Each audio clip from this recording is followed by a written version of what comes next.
Back to 6 News at 5. Time to take a look at your weather, and we're going to start off by piggybacking a little bit off of Meredith's story just before the break. Obviously, the lack of rain we saw all summer long led to those lower lake levels. It's also led to severe and exceptional and extreme drought all the way across central Texas and the Brazos Valley. This is last week's drought monitor. Remember, I wasn't here last week to talk about this with you, but exceptional drought had pretty much taken over all of central Texas and the Brazos Valley. So let's fast forward to this week. We have seen a little bit of rain over the last couple of weeks. Not great rain, but it has been there. And so for this week, we're going to take a look at our update, and you'll see that, most of the exceptional drought has now shifted to the west of I-35. Now, it's good news that it's getting better. Still bad news that almost everybody is still experiencing some level of either extreme or severe drought across the area. So we saw some rain, and we need more rain. Unfortunately, none in the bucket today. It hit 82 today, so we did get into the 80s. I still missed the mark by about 8 degrees on my forecast.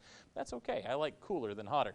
64 is where we started off today, and again, there's that lack of precipitation today, and unfortunately, as the front comes through tomorrow, it's looking like that one's going to come through dry as well. Out there across the area, 82 in Marlin right now, 82 in Temple and Killeen, 82 in Cameron, 83 right now in Hearn, and 87 in Hamilton. So closer to 90, again, out west, where those clouds broke up a little bit earlier. But for most of us, though, we did see that cloud cover sticking around well into the afternoon and evening hours. It is breaking up now, but much like yesterday and last night, it will build back in overnight, but it will have to get out of here tomorrow afternoon because now we actually have a mechanism to kick that cloud cover out. Let's focus here on the Midwest. So here is that low pressure system we've been following. There is the associated cold front with it. It is getting closer at this hour.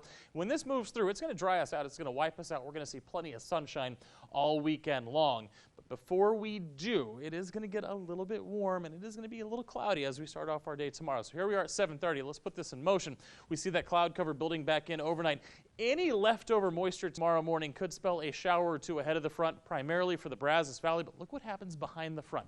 Sun and some breezy to gusty winds up to 25 miles per hour behind the front. You can see it's going to come through from northwest to southeast, and because of that, lower 80s for tomorrow's highs to the 90s in parts of the Brazos Valley. Back in motion, the cold front's out of here by 5 o'clock, and by that point, when it comes through your neighborhood, you're going to notice those winds pick up. Again, 10, 20, up to 25 mile per hour gusts are possible with this cold front, so you will know when it comes through your area. You won't have to ask when it came through. So when it does, we will notice things change rapidly, get much cooler for Saturday, a perfect day there for your eclipse enjoying. And then we're going to stay in the 70s through most of next week before our next system approaches by the end of next week and brings us our next chance for rain.